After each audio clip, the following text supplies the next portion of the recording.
আসসালামু আলাইকুম।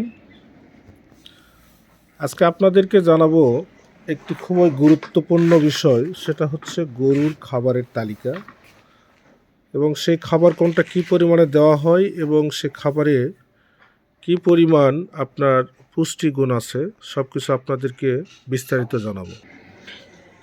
এই অ্যাঙ্কারটা আমরা খাবারে দেই 25 কেজি এবং মসুরের যে ভুসি আছে এটা দিই 25 কেজি। আজকে আমরা বাজারে গিয়ে মসুরের ভুসিটা পাই নাই, এই কারণে আমরা অ্যাঙ্কারটা ডাবল দিছি। 50 কেজি এখানে অ্যাঙ্কার আছে। এই অ্যাঙ্কারের পুষ্টিগুণ 20 থেকে 25% প্রোটিন থাকে এই অ্যাঙ্কারে। এটা আপনার গমের ভুসির চাইতে অনেক বেশি পরিমাণে প্রোটিন আছে। এটা আপনার বর্তমান আমাদের বাজার মূল্য হচ্ছে 44 টাকা কেজি দরে আমরা কিনে নিয়ে এসেছি এটা। এখন আমরা দিচ্ছি ভুট্টা ভাঙা, একবারে এটা আমরা মেল থেকে ভাঙে নিয়ে এসেছি। এই ভুট্টাটা দিয়ে আমরা পরিমাণে 75 কেজি। এটাতে প্রোটিনের মান একটু কম, 8 থেকে 11% প্রোটিন পাওয়া যায় ভুট্টাতে। ভুট্টা বর্তমানে একটু বাজার মূল্য বেশি, যেহেতু ভুট্টাটা আমাদের এই সময়টা এখন কৃষকের কাছে ভুট্টা নেই। ভুট্টার 1 থেকে 1.5 মাস পর ভুট্টা কৃষক উঠাবে, এই সময় ভুট্টা একটু সমস্যা হয়ে যায়। কৃষক সব ভুট্টা বিক্রি করার কারণে ভুট্টাটার দাম বেশি হয়ে যায়। এই মুহূর্তে ভুট্টার দাম হচ্ছে আমরা নিয়ে এসেছি 33 টাকা কেজি হিসাবে। এই ভুট্টাটা আমরা দিব 75 কেজি।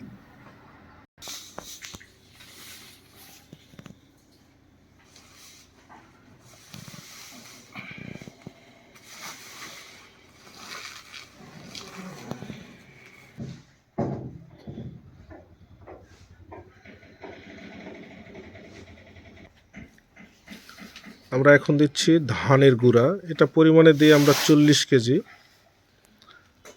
গুঁড়া তুলনামূলক দাম একটু কম হয় সব খাবারের চাইতে, এটা আমরা কিনছি 15 টাকা কেজি হিসাবে। হয়তো সিজন টাইম আর একটু দাম কম হয়, এই সময়টা সিজন নয়, এই কারণে একটু দাম বেশি এটার।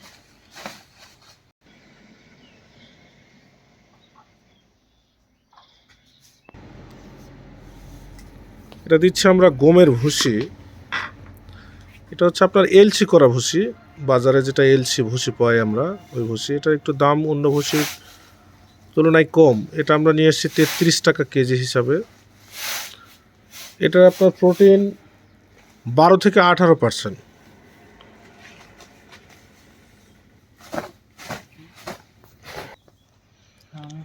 মানভেদে ভুসির বিভিন্ন সময় একটু প্রোটিন কম বেশি হয়। একটু উচ্চমানের ভুসি হলে ওটা 20% পর্যন্ত সর্বোচ্চ আপনার প্রোটিন থাকে। আমরা সাধারণত ধরে নিব 12 থেকে 15% ভুসিতে প্রোটিনের মানটা থাকে। এখন আমরা দিচ্ছি সয়াবিনের খোল, এটা আমরা দেই 10 কেজি।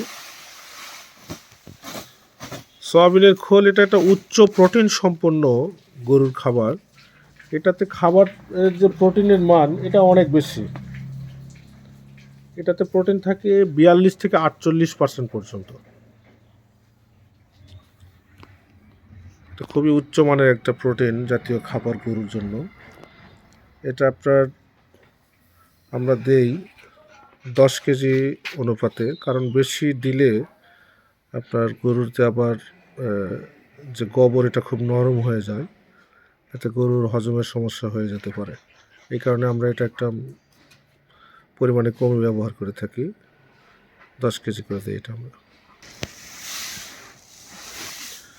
এখন আমরা দিচ্ছি ডিডিজিএস, এটা একটা উচ্চ প্রোটিন সম্পন্ন গরুর খাবার। এটাতে প্রোটিনের পরিমাণ আছে আপনার 25 থেকে 30%। প্রকারভেদে এটা হাই কোয়ালিটিও আছে, 40% পর্যন্ত প্রোটিন পাওয়া যায়। আমরা সাধারণত ধরে নিব এটা 25 থেকে 30% প্রোটিন সম্পন্ন একটি খাবার। এটা আমরা দেই 15 কেজি। এটা একটি সুগন্ধি খাবার, এর কারণে গরু খাবারের প্রতি আকৃষ্ট বেশি হয়। গরু যে খাবারটা নষ্ট করে, এটা দেওয়ার ফলে গরু খাবারটা নষ্ট করে না। এটা মূলত বিভিন্ন প্রকার হরলিক্স বা গুঁড়া দুধ তৈরির পূর্বে যে উপাদানটা বেঁচে যায়, এই উপাদানটা দিয়েই মূলত তৈরি হয়। এই কারণে এর গন্ধটাও খুব সুন্দর, গরু খেতে পছন্দ করে। এবং আপনার গরুর খাবারের যে চাই আছে, এটা একবারে চেটেপুটে শেষ করে দিয়ে খায়। আমরা দিচ্ছি, এটা হচ্ছে সরিষার খোল। এটা আমরা দেই পরিমাণে খুব কম, 10 কেজি। এই সরিষার খোলে আপনার প্রোটিনের পরিমাণ থাকে 38 থেকে 40। আর এটা শুধু সরিষার খোল নয়, এটা র্যাপসিড মিক্স করা আছে, র্যাপসিড এবং সরিষার খোল। এটাতে প্রোটিন পরিমাণ থাকে 38 থেকে 40% পর্যন্ত। এখন আমরা দিচ্ছি, এটা হচ্ছে লবণ। লবণটা দিয়ে আমরা পরিমাণ মতো 5 কেজির মতো লবণ দেই। এতে গরুর মানে রুচিটা ভালো থাকে, গরু মানে চারায় যে খাবারটা দেই, খাবারটা নষ্ট করে না। এখন আমরা যেটা দিতেছি, এটা খুবই জরুরি একটা উপাদান। এটা অনেকেই জানে না বা ব্যবহারই করে না, জানলেও ব্যবহার করে না। কারণ অনেকেই জানে না এটা কী পরিমাণে ব্যবহার করতে হবে। এটা হাতের কাছেই পাওয়া যায়, সব সময় আপনার বাজারে আশেপাশে সব দোকানেই পাবেন।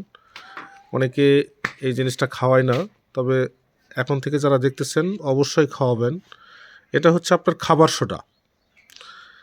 এটা খাওয়ার উপকারিতা একটাই, তা হচ্ছে গরুর কখনোই আপনার পেটের সমস্যা হবে না, গরুর হজমের সমস্যা হবে না, গরু যে নরম পায়খানা করবে এই ধরনের সমস্যা হবে না। অনেক টাইমে কোনো গরু যদি একটু বেশি পরিমাণে খায় ফেলায়, তাহলে দেখা যায় যে গরুটার পেটের এমন সমস্যা হয়ে গেছে, বাধ্য হয়ে ডাক্তার নিয়ে এসে 1, 2, 3 হাজার, 5 হাজার, 10 হাজার টাকা ব্যয় করার পরে দেখা যায় যে গরুটা সুস্থ হচ্ছে। অনেক সময় হয় না, গরুটাকে জবাই করতে হয়।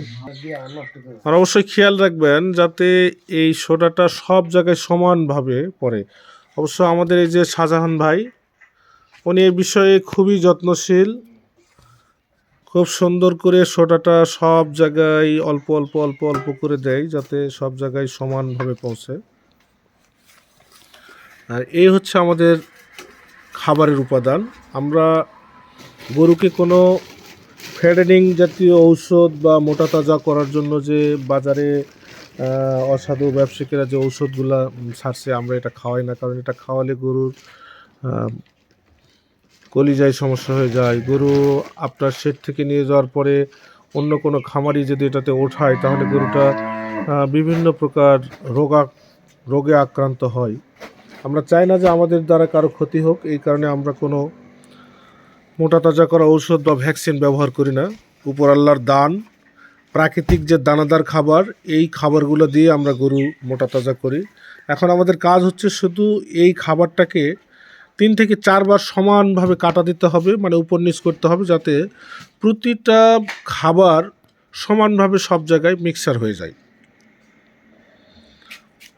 তো আজকে এই পর্যন্তই। সকলকে জানাই আসসালামু আলাইকুম। আর এরপরেও যদি কোনো কিছু জানার প্রয়োজন থাকে, তাহলে আপনারা অবশ্যই কমেন্ট বক্সে কমেন্ট করবেন, চেষ্টা করব সেটার উত্তর দেওয়ার বা জানানোর। আল্লাহ হাফেজ।